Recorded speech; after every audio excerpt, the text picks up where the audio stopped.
from the backstretch at historic Saratoga Race Course. This is Racing Across America with Seth Merrow. Racing Across America is brought to you by Pinnell's Restaurant, a Saratoga tradition since 1922. 284 Jefferson Street, Saratoga, just minutes from the track. And the Clubhouse Racebook, 711 Central Avenue, Albany. When you can't make it to the track, make it to the Clubhouse Racebook.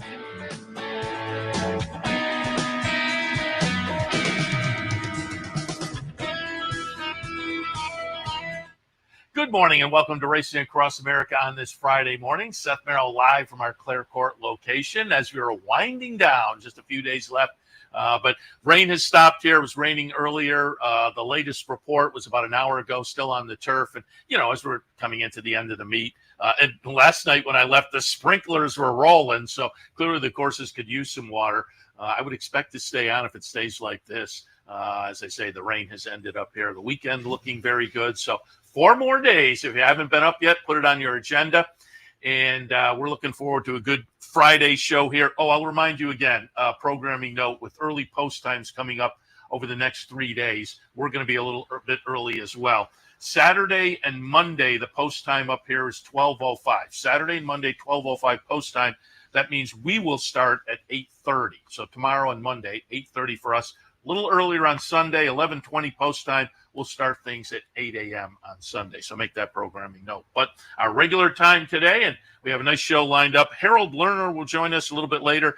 He and Kenny McPeak had a nice runner yesterday. Rena's Revenge in the 6th. Could be one to watch. It was a good-looking debut. Bad start, made a big move on the turn.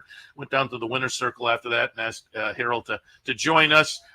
He was just a regular horse player going back a while now. But he and his wife won the lottery, which was one of the biggest prizes in lottery history at the time, and turned his attention to owning horses and wound up winning the Alabama with one of his horses. And again, nice runner yesterday. So we'll have Harold jump on board a little bit later. And then Jena Antonucci will join us also, of course, winning the Belmont Stakes and Travers in recent years. And we will certainly talk a little bit about that. She had a winner yesterday down at Kentucky Downs. All of that coming up in a little bit. But we're going to kick off the show.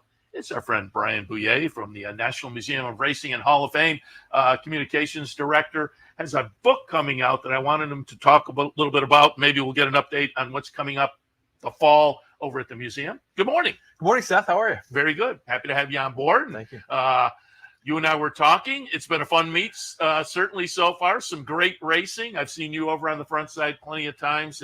Last week, nice edition of the Travers. What are your overall impressions of Saratoga 2025? Yeah, I think it's been great. And, to have a superstar here like Sovereignty, lead the meet, coming through, winning the Jim Dandy, winning the Travers, and, 10 lengths, I think it was the 5th or 6th fastest time in the race's history. And, when you have a superstar here, it makes that much better. And then, to have Torpedo Anna, reigning horse of the year on Travers Day, and just a lot of exciting 2-year-olds, great turf racing. I mean, this is what we come for every year. So I think it's been a fantastic meet. Yeah, the Tommy Amos 2-year-old, it's our time. I think it's my goodness, people are going to walk away talking about that one. So, and there's usually 1 or 2 2-year-olds, and this year that's the one I think that's going to have the buzz. We'll see what happens this weekend, but it's been fun. The various divisions. That's what's fun about Saratoga. We pretty much hit all the divisions: older, turf, the 2-year-olds, and the 3-year-olds, obviously with the Jim Dandy and the Travers, and past couple of years, the Belmont up here. It's been a fun meet, but you and I were kind of saying tired as well. But you talk about, you had the 4th of July festival, you had the Belmont here, and people think 40 days. Well, it's actually been 49 days when you add it all up, and it's wonderful. I'm a junkie for this as the way you are. But it's a lot. It is definitely a lot of racing up here for sure. And a lot over at the museum as well, as it was the 75th anniversary this year. So there have been some events kind of celebrating that. But the Hall of Fame ceremony, I tried to get you that week, and I knew that was a long shot. I texted you and I knew that was going to be a long shot to get you that week, because obviously there's a lot that goes into it. You guys do a great job now over at the Facing Tipton Pavilion. But this year with the 75th anniversary, man, you brought in a ton of the old, previous Hall of Famers. It was really special. A lot of guys came that hadn't been here in a number of years. We made a concerted effort, being the 75th, to try to get as many people here. And I think we had 35 Hall of Famers that were in town. everybody ranging from Braulio Baeza to Steve Cawthon, Sandy Hawley coming down, and just so many people. Janet Elliott coming into town, one of my favorites. Julie Crone was here. I mean, the list goes on and on.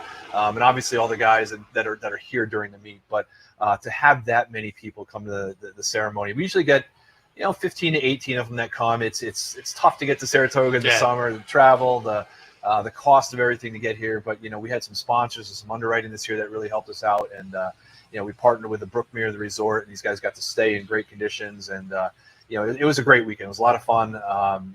Smarty Jones was the big highlight of the ceremony this year for everybody, and Pat Chapman and John Service and Stuart Elliott being there as part of it was really a wonderful day. So everything went great for the Hall of Fame, the 75th anniversary with all that. We were really thrilled with it. And we'll get into what may be coming up in the fall over at the Hall of Fame, but let's get to the book now because, man, I'm looking forward to this. The Racetracks of America from the pre-Civil War days to the 21st century, 440 pages of really racetrack profiles. And I said earlier, current tracks that are no longer with us, and just talk a little bit about the book in general. Yeah, it's really a great mix. So Stella Thayer, who's one of the museum trustees, president of Tampa Bay Downs, she was over in Europe a while ago, and she saw this book about European racetracks and their history, and thought it'd be something that'd be really great for us as a museum to do. Our mission is to preserve and promote the history of the sport, and it really fit right in with what we do. But she wanted it to come quickly, and I said to her, I go, this is a project that's going to take a long time unless I'm able to work with, some other writers to put it together. And then it just kind of made sense, and it went from there. We have over 30 writers who contributed to the project, and we're talking. It's like the all-star team. It really is. I can't think of a book that has a combination of this talent of writers and historians, and Jay Hovde and Jay Privman and Stephen Christ and Teresa Gennaro, Michael Veach, Kate and Brader. I mean, the list goes on and on. And everybody was really enthusiastic about jumping into this project. And I tried to match writers with tracks that they either were familiar with or grew up around or covered. And it gave a great sense of familiarity. I'm guessing John White had to be the Northwest someplace. John White we had a chapter on the Pacific Northwest. So, he hit that area. Tracy Gantz did the Southwest. Jay Privman grew up 10 minutes from Del Mar. He did Del Mar, did another California track. Kate and Brader did Arlington, the Midwest and everything. So we tried to get people who were really familiar with areas. Mike Veach did a couple of the historic New York area tracks. So it turned out great. We partnered with Keeneland Library on this. So they really helped us with some spectacular imagery, plus the museum's collection, and working with Barbara Livingston and Bob Mayberger and other photographers like that. The book has over 600 photographs, and it's just if you're a racing historian or fan, it's a treasure trove. And the writing was excellent. I learned so much from reading everybody else's materials. And we've got all the big tracks. We've got Saratoga and Keeneland and Churchill and all those, but Arlington, Hialeah, Hollywood, Bay Meadows. We've got the New England tracks, Narragansett and Rockingham. We've got a chapter that Ed McNamara did on the Louisiana Bush tracks. We've got the old Massachusetts Fair Circuit. We've got stuff that goes back well before the Civil War, Metairie from New Orleans, the Union Course on Long Island. So it's a real good mix. The visuals are great. The writing's great. I couldn't be more proud of this project. I'm looking forward to it. And talk a little bit about when you sat down. I said, when's it coming out? You said people can order it now, but there's an event tomorrow. We have a graphic with the website address for the museum, so people can check out that. I saw an order link on the website of the museum. So, but talk a little bit about the ordering of the book and the event tomorrow. Yeah, you can order it right on the museum website, racingmuseum.org.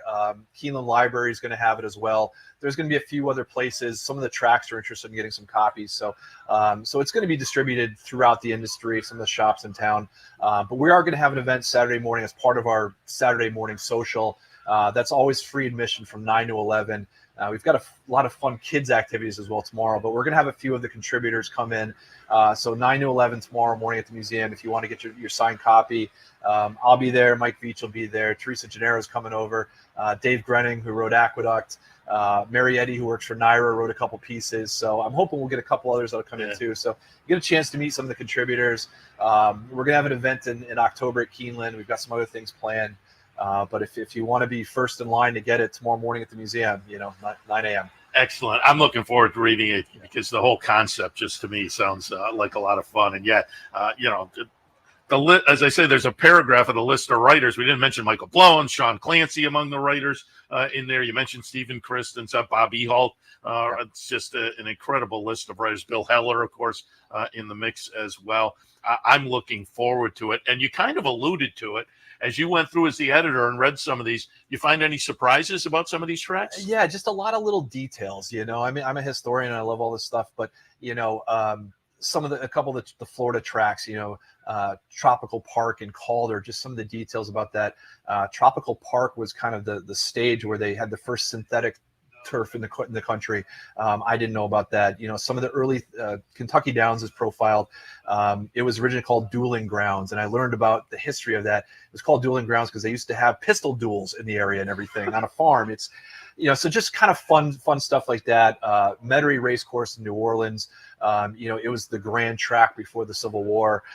Just kind of learning about its history and the ties with Richard Tenbrook, who was a pillar of the turf inducted in the Hall of Fame this year. Just some remarkable history. The New York tracks, how they came and went, Jerome Park to Morris Park, why those transitions were made, and some of the interesting things about how the city evolved in New York. And it's really a history of America in a lot of ways on how the tracks developed and they moved and came forward. But it's the history of racing through the tracks. So you learn about who the key players were, who the top horses were, the big events, the upsets, the races that kind of made American racing. So there's a lot of really good stuff in there. Was Tropical Park, did they have the 3M surface? So that's what it was, Tropical Park. Because I remember the old Grand Union show where you get the slip and they would show those. So William McKnight, who was Tartan Farm and 3M, he bought Tropical Park toward the end of its existence. And his plan was, he wanted to build a new track, but he wanted to try out it was called safety turf that he had there. So they ran it for a year. The trainers hated it. They didn't want to run on it. They ran one race a day for intermittently. Yeah. But he bought out the track and built Calder, and the race dates were transferred to Calder. And then Calder had another version of the synthetic that came in. So that's kind of how a lot of this stuff has evolved. You see the different regions and how racing has evolved throughout the country. Again, I'm really looking forward to it. It's a great idea. You say originally Mrs. Thayer wanted to get the book out quickly, and you said this is going to take a while, but let's pull in some. So how long did it take? So it took a little less than a year. Oh, wow. That's which pretty is good. Pretty remarkable. From when we coordinated with all the writers and partnered with Keeneland, we kind of got the go ahead on this probably about this time last year, late summer. We asked the writers to get everything in by end of October, November. Then it's coordinating all the photography and the imagery. So Keeneland was a big help. A lot of historical societies just tracking down different collections that might have had some interesting things from different places. We used a lot of programs in the mission badges, other ephemera and type of things to kind of give it some more flavor, clubhouse passes and press stuff. And the visuals in this are really cool. You're going to see a lot of unique stuff. We've got programs from Empire City when Seabiscuit ran there, and it's a subject that plays into the visuals. Clearly, it really is.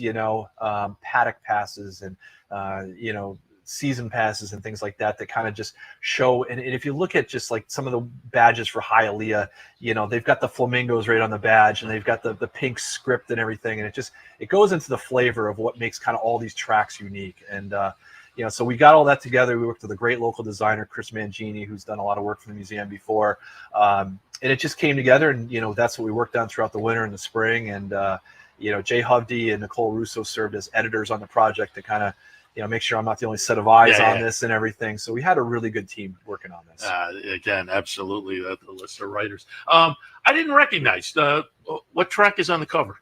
So that's a generic painting from the 1940s.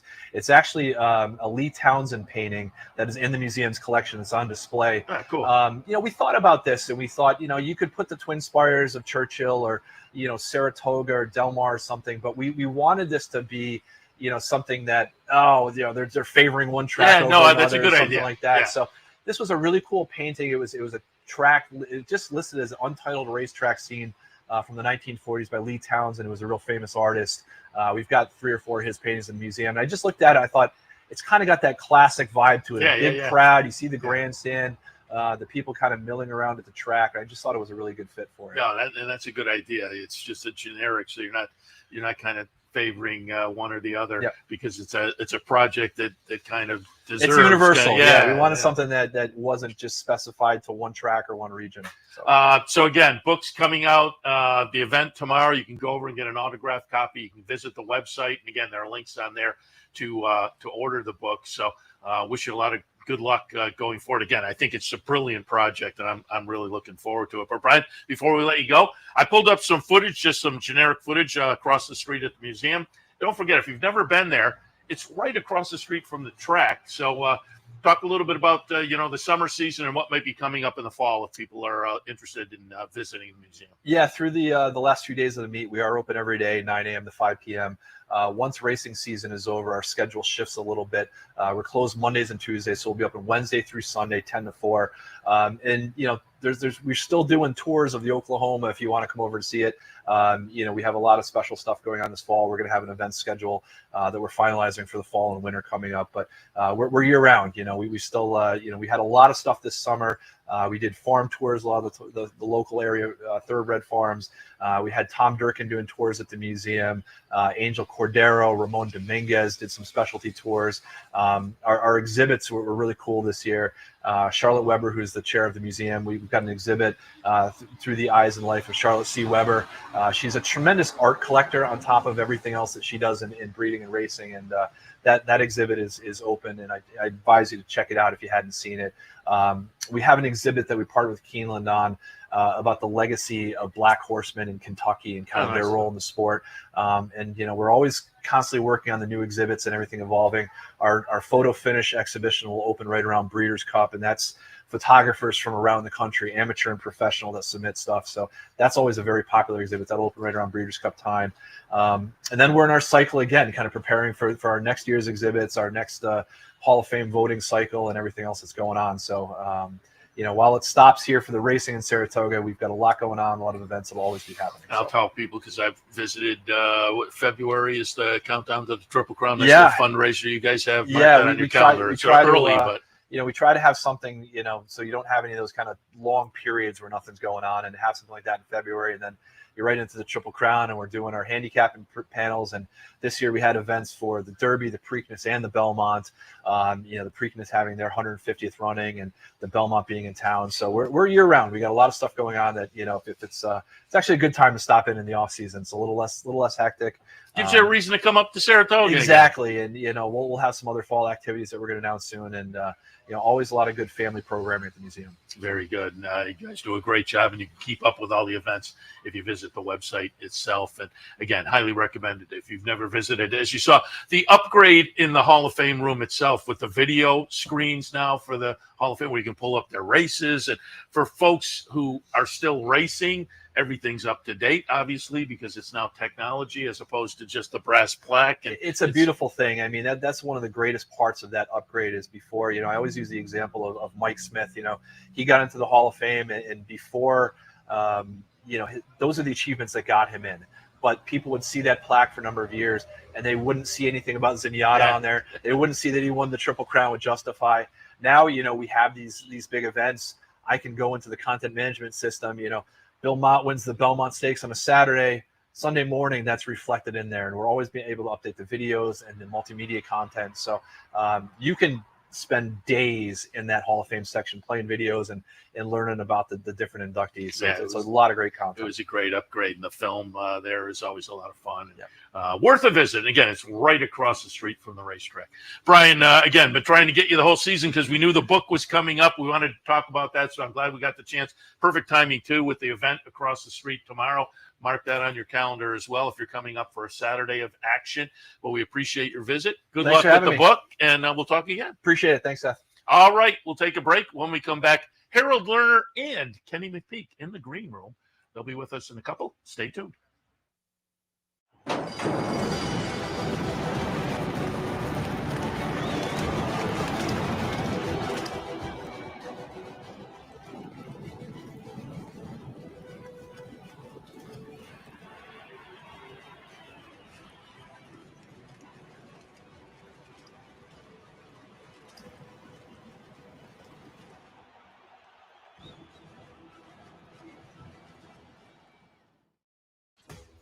Sometimes it pays to go with the flow, to check your worries at the door, to reconnect with your crew, to follow the thrills and the flavor, to roll with it and see where it takes you, to enjoy every minute to its fullest, and to dance like there's no tomorrow. You can do that here at Rivers Casino and Resort Schenectady, where the good times flow. For centuries, the bond between horse and human has been forged in trust and hands-on care. Thoroughbred Racing is combining that tradition with cutting-edge technology to raise our standards even higher. New investments in wearable biometrics, advanced imaging, and AI help optimize our safety programs. That opening quarter mile was a quick one. Every day, a commitment to improving their care. So win or lose, it's safety that runs first. To learn more, visit safetyrunsfirst.com.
Welcome back to Racing Across America, live from Clare Court. As the tractor goes by, training has ended on Clare Court, and things are quiet over on the front side, but not too long before things heat up with an earlier post time today. And again, that will continue throughout the weekend. I mentioned our times earlier, but I'll mention the post times actually. Today it's 12:35. Saturday and Monday it's going to be 12:05. Sunday, 11:20 post time, so keep that in mind. All right, as promised before the break, I went down in the winner's circle yesterday after a really nice performance in the sixth and asked owner Harold Lerner to join us, and we're also joined by the trainer of Rena's Revenge, Kenny McPeak. Fellas, good morning. Good morning. Good morning. And why don't we start right out with it? Why don't we take a look at the race? Rena's Revenge is going to get it done in just a spectacular performance yesterday. Gets off a little slowly and winds up just kind of making a big move around the field on the turn. It's going to be the number 6 horse in here. First-time starter. Harold, give us your impressions of Rena's Revenge. Well, leading up to the race yesterday, we had a lot of good information coming back from Belmont where she trained. She had a bull at work, I think before the race, and I was very excited and expecting a lot, but when she sort of fell back early, I didn't know what to expect. But I could see on the turn she was starting to pick it up, and Castellano just let her go. And when she straightened out, she just took off and ran by everybody. And she was, I was extremely pleased by what I saw. I really feel this horse wants more ground. And, you know, she just ran great yesterday. They had our Jimmy Jerkins and his crew had our 100%, and this is very exciting for me to see first time out. Yeah, first time starter. And Kenny, what were your impressions there? Because again, as they came into the far turn, you had to be feeling like, ooh, that's not exactly where I want to be. No, I gave him instructions to just get her way clean and then settle. I believe young horses need to overcome some adversity in their first start, and she did it well. I mean, taking dirt in the face, learning to pass horses is something that we do a lot first timers, and it costs us some races sometimes, but in her case she acts like she's ultra talented. And this has been from, of course, I bought her as a yearling for Harold here last summer, and then we had her ready in Florida, but Jimmy and the team have had her down there at Belmont, and she came in looking fantastic, of course, and that's 2 firsters this week we had coming out of the Belmont barn. So we're getting into a little rhythm as a team, and we're heavy on young horses, which is kind of my forte anymore anyway. We don't claim anything anymore, but I think you're going to see our presence felt much more in New York this fall. Very good. And talk a little bit about, you say downstate, we've alluded to it, Jimmy Jerkins handling things downstate for you, coming back over from Saudi Arabia. Yeah, well, Jimmy, certainly world-class horseman in my opinion. And, look, you're trying to meld the way he's been learned all his life and maybe the way we do things, but at the same time, we speak the same language. And, there's been a little bit of a transition thing going on, but Nick Galletti, who's been with me several years, is down there working with Jimmy too. And, we'd like to get a little bit bigger barn. And I think we need to be, especially with the new grandstand coming at Belmont, it's going to be really exciting. I think that New York very well could be the place to be, and we've got the numbers to be able to do it. But without a guy like Jimmy and certainly Nick helping him, I can't be everywhere. Yeah. I don't even try anymore. It's one of those things that I just need good people that I can trust, and we've got I think we've got a stellar team. Yeah, because you have a big presence at Ellis too. Well, we race at Ellis from Churchill, and so that barn just ships and runs down there. And of course, we're running Kentucky Downs this weekend too. But I've got a few balls in the air, but I'm trying not to let any of them hit the ground. Harold, we had you in a few years ago, and we talked a little bit about this. But for people who don't know, talk a little bit about your transition from a horse racing fan into a horse racing owner at the highest level, because it's a great story that I think gives us all a little bit of hope when we stop in Stewart's and play Powerball. Well, I'm a pretty lucky guy. So I was a horse player from the time I was 16. And without giving my age away, I've been doing this a long time. And when we had the chance, in fact, I remember the conversation very vividly with my wife. I said, I'm going to become a horse owner. And she said, go for it. And I got started in 2006 with Gary Contessa. And I had immediate success. The first horse we claimed for $25,000 was a horse named Symmetron. First time we ran second. Next time we won with a rider named Pablo Morales. So I guess was a young kid then, and it's almost 20 years later now. And then, from there, things just blossomed. And I hooked up with Kenny around 08 or 09, I think. And Kenny has really taught me a lot. He convinced me that the way I was buying 2-year-olds in training, I definitely decided that his thinking was in line with my thinking, and we started buying yearlings. And basically that's what we do now, is buy yearlings. And Kenny has a tremendous eye for young horses, and we've been very, very lucky. A couple of grade ones, a horse named Pat on the Back, a New York bred who made over $1 million, won a grade 2. every year we seem to come up, Kenny seems to come up with a few horses that provides us with a lot of fun and excitement. Yesterday's a great example of that because, first crop sire, we don't know what we wind up with, but this, to see a horse like this first time out, to show the kind of talent she had is just very, very exciting for me and for my partners. So it's been a great experience to be with Kenny, and I've actually learned a lot from him. I've had some other trainers who have done a good job for me, no question about that. But I got to tell you, when I'm with Kenny and we work the sales, it's just a great thing. I mean, he's showing me things that, I could never, ever see on my own. And it just has helped me, I'll say, grow as a horseman. Yeah, it clearly, Kenny McPeak, known for finding the bargains is the wrong word, but winding up with some nice horses that are more reasonable amounts of money when we're talking about the amounts of money that are typically spent at some of these yearling sales. And this one is a nice example of that. You kind of alluded to it, or I alluded to it, but you stepped from being a fan to being an owner with the lottery victory years ago, which was one of the more historic wins in the lottery at the time, you and your wife. I'm just curious, when you opened the newspaper that day, how many times did you have to reread the numbers? Well, quickly, the story is I was sitting on my porch in Rutherford, New Jersey, having a cup of coffee. It was September, and Helen had the ticket in the sun visor of a car, and I don't remember it was the Bergen Record or the Newark Star Ledger or whatever. And I said to her, I got the numbers, get the ticket. And we had this little screen door, and she's inside, I'm outside. She reads them off, and I go, yes, yes, yes, yes. We got to the fifth number. I said, I'm going to have a heart attack. And then, of course, the mega number was 01. And I'm like, wow, this is incredible. So we did it again and again. And then she went upstairs to her computer and printed out from the lottery site the numbers, and we matched it all up.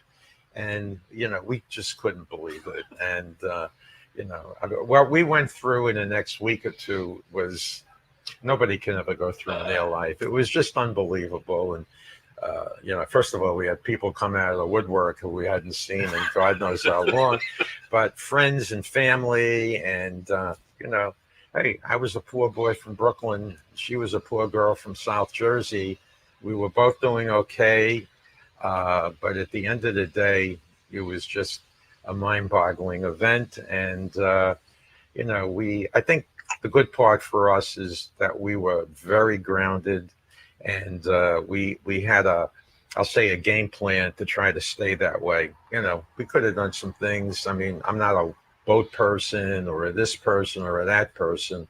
And so, we just try to live our lives. I'll say, I'm going to use the term under the radar, which is probably a good name for a horse, under the radar. Somebody out there, if you want to take that name, it's okay with me. I'll plug it in. But yeah, it's been an interesting journey, and we've made a lot of really great relationships in this game with a lot of nice people. We've had a lot of fun. We've gone to a lot of places we've never been able to go to. A lot of them with Kenny and with some other people. So it's basically been all good. Yeah, I can vouch, see up here all the time in the summer over the years, and this year as well, and stop and talk about playing and whatnot. Very down to earth, obviously. And so if it has affected you, it's been in good ways, allowing you to play the game in a little bit of a different fashion. And again, we'll hit on a little more of that as we go along. But Ken, I want to go back to Rena's Revenge. Bouyea. How do you approach a sale with a brand new sire like that? Well, I think it's easy enough. I strictly stick to the physicals. I mean, I really don't worry about who they're by or who they're out of. I think we're playing a game that my horse can run faster than yours from point A to point B. I don't really worry who they're by or out of. I'm more worried about how they physically move. And like in her case, Uncle Mo on the sire line and Mine Shaft on the bottom. So she really she should want to run longer. And I do buy a horse with a bit of a longer hip on them. That's one of the reasons why most of mine don't show that early speed every time. I'll buy a longer hip, and I believe that the longer a horse runs, the longer they run. Soundness-wise, they do better. But in her case, I think she's begging for a mile plus, and we're probably going to come back in the Frisette with her. Okay. Well, there's no New York bred filly dirt race, short or long. No Never Won 2, no stakes, anything. So why not swing high and hard? We did it with Simply Ravishing a few years ago. We won up here, then we took her to Alcibiades, and she won the Keeneland Alcibiades. And this filly would be a good fit for the Alcibiades, but being that that Jimmy and the team got her ready at Belmont, we're going to send her right back down there and let them knock down. I told Jimmy earlier in the year, I said, if this works like I want, I think we could win the Futurity and the Frisette. So that'd be pretty cool. Yeah. If you just win one of them, you've done pretty good, right? So anyway, we'll see how the ball bounces. But again, you alluded to it. You have to feel great when a horse makes a 2-year-old in a debut, because normally you're on the front end, you're on the engine the whole way. When they come from behind, I think that says a lot about the horse. The way she did it. Yeah, certainly shows their not only ability but their class to overcome adversity. Yeah, and we do a lot of. We try to teach young horses that. You don't know how they're going to handle it till you put them in there. But Jimmy had her, 100% fit, no problem there, and she looked great in the paddock. She had great energy, and back to Harold Lottery. This could have happened to a nicer couple, wonderful people. I didn't realize it's almost 18 years we've been working together. I don't want him under the radar. I want him on top of the radar. I've been trying to win the big enough races to put him, on the radar. That is the perfect segue, because I had to pull up. When you're a guy like you, a fan of the game, and kind of everything works out where you can buy horses. How about Eskimo Kisses? Let's go back and look at the 2018 Alabama with Eskimo Kisses. One of our favorite races Getting ever. It has to be. Harold, talk a little bit about, again, being kind of a fan of the game for many, many years. What was it like to win a Grade 1 up at Saratoga? Well, for me, at this particular moment, when she ran this race, I was in total shock. And I remember, I guess about a week before, Kenny worked there at Oklahoma, and I think Jose had worked there that day, Jose Ortiz. And I think that they were so happy with her. The one thing that I felt confident with her was that we knew 1.25 miles was something she could do. And I think, if I'm not mistaken, Midnight Pursuit, who was probably the favorite in this race, who was a tremendous racehorse. I mean, we just blew this field apart. And so when she crossed the finish line, I think I was numb at that particular moment, because I realized that the Alabama is such an important race. And here I am as one of the partners in this horse, having this historic moment for me. I remember as a kid growing up, nickel claimers at Aqueduct in November and December.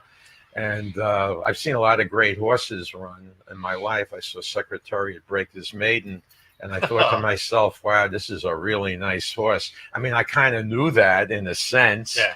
Of course, obviously, he proved to be one of the greatest horses ever. But, I've been doing this a long time as a horse player and now as an owner. And I have a tremendous amount of passion and respect for this game. So when you see a performance like this, you realize that it's something special. People maybe take some of these races for granted, but, to get a win at Saratoga in the Alabama, it's like a Hall of Fame moment for a guy like me, because this is really something super special. Yeah. And she's just a wonderful horse. And just a quick little sidelight to Eskimo Kisses. Kenny brought me the page, and Anthony Beck, who's owned Gainesway, pulled her out of the Keeneland sale because there was a little issue with her. Exactly, phasing. That's actually a really good story. Yeah. And when I looked at the page, winning colors the second dam, who won the Kentucky Derby. And, once I saw that, I knew that I had a lot of interest right then and there, because I do follow breeding. I like to look at the page. I like to go back in their pedigrees. And I actually went back the other day and actually, I think going back through Man of War, I found the Dolly Arabian in the 1600s. I actually showed that to somebody who looked at me like, what are you doing, right? But so I'm a fan of all of that. And, Mr. Beck was very gracious about what he wanted for the horse. And so I bought in, and one of my other partners, Jack Cohen, bought in. Kenny was in for a piece. And we knew from the first time she ran, where she just got beat, that we had a racehorse on our hands. And she was just fabulous that day. I mean, I'm a lucky guy in many, many ways, but to be part of that is really something special. I think I told somebody this was like the greatest thing that ever happened to me. And they did a double take when I said that. Really? The greatest thing that ever happened? I said, yeah, win the Alabama. How much better does it get? What about Helen? Wait a second. Better slow down there. Yeah. Let me tell you the story about buying her. So I work these auctions and I do the math and I go on all the physicals. So I had pinpointed her. This is a filly that I was going to watch go to the ring. And I'm waiting for her and I look up and they've scratched her like 20 hips before she's supposed to sell. And so I run back to the Gainesway consignment. And I'm like, Brien, it's Brien Graves. It's Brien, what? He said, yeah, they decided to pull her out because the vets all turned her down. She had something in her knees called lipping. So when a horse's knee joints come together, they've got ridges. And if they're not smooth, then a lot of veterinarians they concern themselves that these are going to flake off on the tops and the bottoms. And some would call them spurs. But lipping in the knees is kind of a red flag. Well, horses have lipping. If you take your time and you run them longer and you don't put that fast quarter of a mile, 9 and change, 10 and change, you keep them 12s, then for me, they stay together. Well, in her case, they scratched her and I called Brien and Anthony and we'll sell her for 50. And I'm like, 50? Oh boy. And so I did the deal for 50, called Harold. He was in, no problem. This is a great number, right? Easy number. And then the next day, Anthony Beck calls me and says, I'm kind of reconsidering this. Can I stay in? And I called Harold and yeah, sure. No problem, Anthony, you can stay in. And yeah, so it's, and that we saw the mare in Japan last month. Oh, nice. Oh, she looked gorgeous. Looked like you could throw a saddle on her today. She's being bred to the Sunday Silence line. And then actually Shaddai Farm owns her, which is Terry Yoshida. And yeah, she looked fantastic and she's in a great place. And I keep telling Harold, we got to keep these grade 1 winning mares. But anyway, it worked out okay. Yeah. And again, a nice grade 1 win in the Alabama makes a nice exclamation point on the story. We got to move along, but I wanted to have you guys in just to talk a little bit about the win yesterday and Eskimo kisses and whatnot. But Ken, can't let you go without a little update. Torpedo Ann or Mystic Dan? Torpedo Ann is doing good. She's been back to the track a couple of days here. We're going to put her on a little light schedule until we point to we're either going to go to Delaware, we're going to go to Keeneland. We're not set in stone on either spot yet. Probably lean towards Keeneland, but we'll see. And then Mystic Dan is at Churchill already, and he's going to be pointed towards the Lucas Classic. Okay. Yeah, and that's September 27th. So we've got some exciting stuff in the pipeline, and yeah, it should be a really good fall for us. So yeah. I'm looking part of forward that to it. exciting stuff yesterday's win Rena's revenge. So again, I wanted to have you guys in. Mm-hmm. That was a really nice performance. Always the 2-year-old racing up here is great. That was part of it. Harold, congratulations on the win yesterday. Keep it rolling. We appreciate the visit today. And Ken, same to you. Sorry I didn't bring the dog. Oh, that's Dog right. stay Yeah. home. He was very popular. There was a lot of comments after he popped his head up. He got a bath today. It was all wet, so I left him at comments home. the other day. Appreciate it. We'll talk again. All right. All right, we'll take a break. Thank you. Jena Antonucci is in the house. She'll step up to the stage in a moment, so stay tuned. It's been referred to as possibly the best equine-themed gift shop on the planet. Impressions of Saratoga Impressions of Saratoga, celebrating the Saratoga and equestrian lifestyles. It's your #1 choice for Saratoga souvenirs, apparel, and gift shopping. We have gifts for the entire family, and we're pet friendly too. Visit us online at impressionssaratoga.com or come on down. Impressions of Saratoga, 368 Broadway, downtown Saratoga.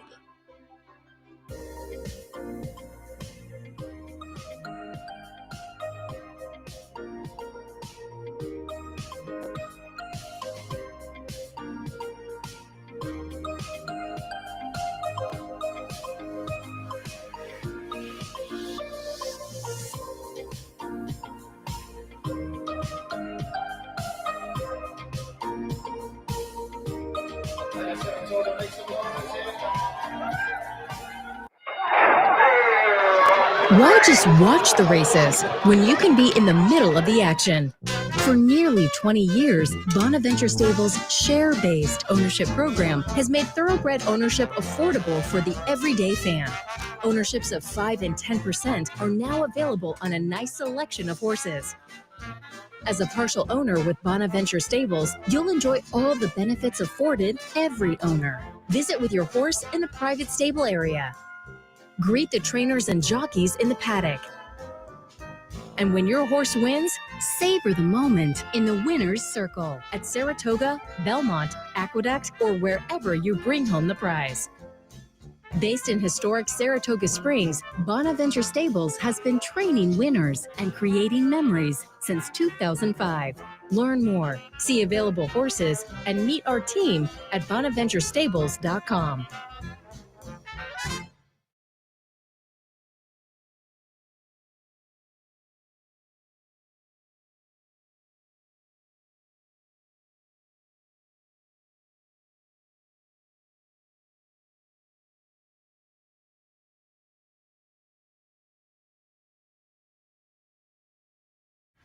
Welcome back to Racing Across America. Happy to be joined now by Jena Antonucci. Good morning. Good morning. Give us a little a Saratoga day. What's the Saratoga morning been like for you so far? It's been a little soggy today, but it looks like it's soggy. drying out lovely. So it looks like everything's still in the grass. So let's do this. What's a normal day for you like up here? Like when does the day start? They start early around here. Yeah. So normal mornings, normal training mornings. We go between both tracks. We're stabled on the Oklahoma side, which we enjoy. So we like to get long walks in. We bring almost all of our sets over to the main. We only grab a couple on the Oklahoma side and walk back and forth, train on the main and paddock schooling and all that kind of stuff. So, and I'm assuming like most everybody else, long days with the little social aspect going as well. I try and keep the social aspect to a minimum. So I stay pretty focused, and we have obviously a lot going on between here and Kentucky and Florida. So I'm a little more scarce on the social scene usually, and stay pretty focused on the. I brought that up because I saw you the other night. I was headed down to watch Ralph Thoreau down at the parting glass, and you were kind of moderating the trivia. We did. We had a blast in the trivia. So anything we can do to help those kind of causes, and I keep my social energy focused on those kind of things. Yeah, no, good idea, absolutely. And you mentioned the other venues and whatnot, and I pulled up actually from Equibase. Over the next few days, Gulfstream, and but I think you had 4 different tracks that you're at over the next few days, and yesterday Kentucky Downs. What's that like? And are your horses based up here and you're kind of shipping out of here, or how's that all work? Couldn't do it without the team, obviously. Yeah. Fiona, longtime assistant, and great team kind of everywhere. We actually are spread around this year a little bit more. We have a team based out of Kentucky. Do-Gooder, who won yesterday at Kentucky Downs, actually has been based out of here this summer. And so the filly that runs up here today was based out of Kentucky this summer, and she shipped up here a couple weeks ago. So just kind of have them placed around and just trying to spot them appropriately. And that's the logistics. If you don't like logistics, don't train horses. Spot them appropriate is a good segue into, because I pulled up the win from Do-Gooder yesterday down at Kentucky Downs. Going to be the number 2 horse here under the biscuit, Adam Biskitska. Yep. Yes. And again, Kentucky Downs, the big purses and whatnot, but it's a different format. It's not a traditional oval flat. There's undulations, and it's not an oval at all. Do you have in your mind horses that may like it, or are you just For sure. We'll ship this one down and see. No, for sure. And we've had success there before. We've won there before and have had others run there. And she's such a boss mare. And a little bit of the cutback and the uphill, you've got to have the right kind of mentality kind of horse to handle that. And so we thought it would really suit her. And she carries the right kind of speed that we felt. The little bit of cutback. She's really a flat miler. We think we could go to 7. And so that uphill, that 6.5 up the hill, we felt would really be in her wheelhouse. And it proved out for us yesterday. Yeah, that's interesting. So a miler doing the 6.5 down there may all work into an equation. Yes. Yeah. And it certainly worked yesterday. Yeah. 3 starts this summer up here and came out of a 3rd place finish most recently up here.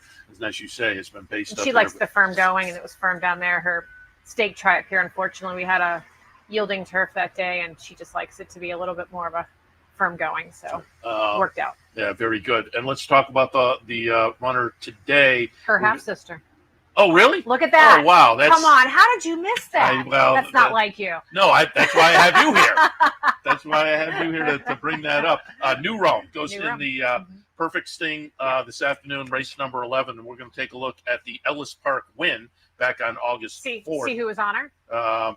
The Biscuit, again, once again. Being the number 4 horse here. So did you come right out of this with the game plan to come up here to the race today? It wasn't the initial plan. We've really been working on trying to get this family some black type.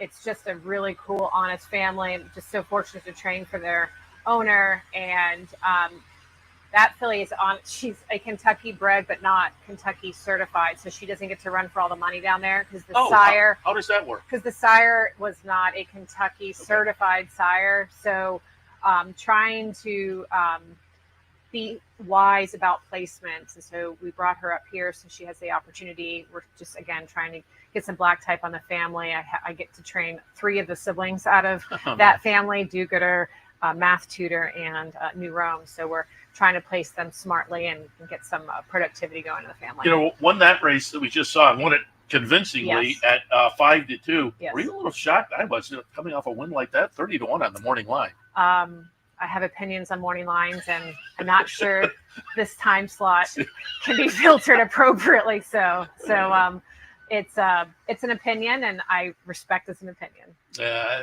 Again, I'll be interested to see what the horse goes up. If a win like that, if I entered horses on morning line odds, my horses may not ever leave the barn. So we're going to enter based on how our horses train and let them go prove it out in the afternoon. Yeah, I'm looking forward to seeing what the betting public does today. But after that win, I think we're very pleased with how she's training and doing, and excited. I mean, it's a nice field, but I think you fit. I think she'll enjoy the tight turns, and it suits her style. Speaking of opinions, when I scheduled you in, I knew I had to give you a little thumbs up, and I will do it because I was following you on social media this winter as you were bouncing back and forth to Tallahassee to kind of make the case for the horse racing game on the decoupling issue.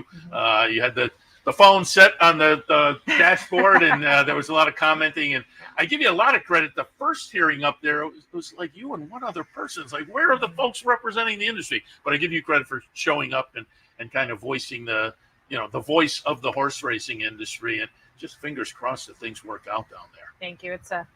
It's complicated, and at times I think we're all trying to say the same things, and not everyone's comfortable saying it always the right way. And everyone's rowing the same direction. I think we have to just give sometimes breathing space to let things organize. And silence doesn't always mean nothing's going on in the background. There's a lot of things going on, and a lot of people in the industry has really come together to see things go the right way. It's happening, but we just have to let things play out sometimes and be a little bit patient. And there will be Florida racing. It's just what it's going to look like. And we just have to keep working hard at that and make sure we're taking care of the horsemen, the people that take care of the horses first. I think more than anything, as you know, we have to take care of the horses first. The details will work themselves out no matter what state we're running in. And we just have to stay focused on that. Yeah, it just seemed to take a while for the momentum to get going. But then David Thayer got involved, and I think that was important to get him in the mix. He was moving things in the right direction. So, again, a lot of people rowing. Yeah. Florida is so important in the wintertime to the ecosystem of horse racing in America. It's a huge part of the wheel. And, people want to compare spots and, get nostalgic about where it should be. And I think there's a huge opportunity for a generational pivot in Florida, and I have a feeling that's where we'll end up going. And, sometimes the memories are hard to let go and as we move forward, but we need to be smart in how we're moving forward and respect the traditions of yesterday and respect business practices, but let's be fair and do what's right. And that's, I think, where everyone has to sit at the table, understanding everybody has to compromise to move forward with the focus on the horse, one, and how we can build a solid business model for the horse and the horsemen, and for everyone to have a viable, healthy business model moving forward. And everybody is going to have a compromise for that to happen. Yeah, it's going to be interesting to see how it all plays out. And again, fingers crossed for sure that things work out in the right fashion. Talk a little bit about, for folks who are unfamiliar, have seen your name in the program, how'd you get into the game? And I had Amelia Green in yesterday, I had Sean Arbertondo in yesterday, as both of them, and they're both the horse show, the jumping side of things, and sounds like you're in the same. I said yesterday, it's amazing how many people come from that world. I think, when you grow up in the show horse world, you're around the barn, you learn to be horsemen. You learn it from just a really different point of view. You really learn to have a relationship with the horse. And I think that's when you learn it from that point of view, it gets in your blood. You want to be around him. You want that relationship. You want to understand it.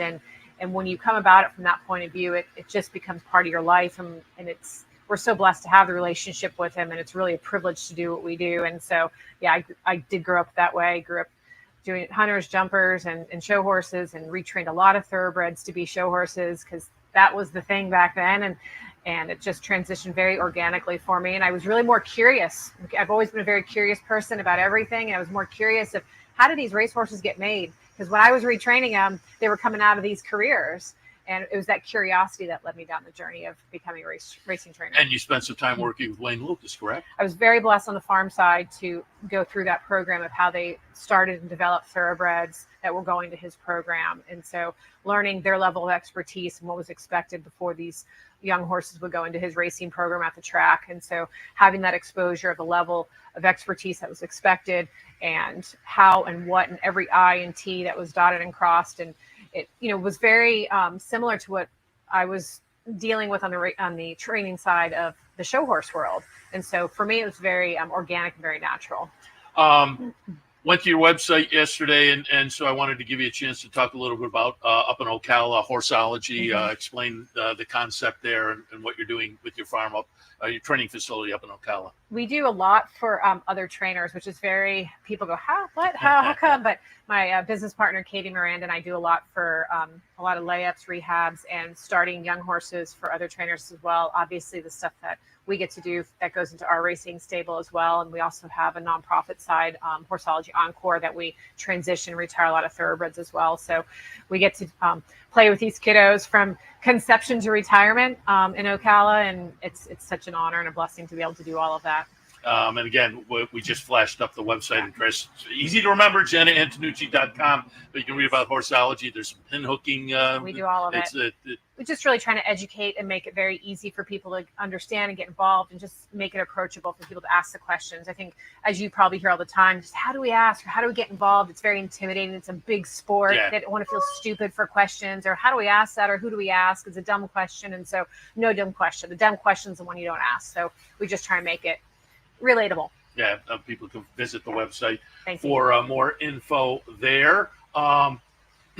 So you're based down in Florida, right? Ocala, but you're here at Saratoga most of the summer, and you have horses in New York all year long, correct? We do. We spread it around now, and we've been, like I said, blessed to grow responsibly. We don't want to be a huge operation, so we have modest strings that we keep now in Kentucky, Florida, and New York. So we put a string back in New York year round. We have a good number of New York reds and others that really suit New York racing year round, and a smaller number in South Florida year round, and then Kentucky as well. Just trying to spot them the right way. You're up here in the summertime. How long have you been coming to Saratoga? Since I was a kid.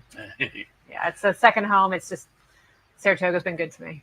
A lot of people feel that way. I do. I'm from the area, so I'm a homer in that area. But you've been coming here for a long time, but I'm sure one of the better memories, before I let you go, I had to pull up Arcangela winning the Travers after having won the Belmont earlier, the first woman trainer to win the Belmont, the second woman trainer to win the Travers, and it was Arcangelo. Just reflect back on his season with the really two nice victories, the Grade 1 victories, Belmont and Travers. I think this win was just really gratifying in the sense because it really stamped him as a legitimate horse, where it wasn't we barely got that done, or that was a freak of a race, or everything went his way. Where this, he ran against all the top 3-year-olds that year in that race and did it handily. So I think it finally quieted the naysayers, and he earned the respect that he deserved in that spot and did it the right way. And so that race was more of an affirming race for him, and he deserved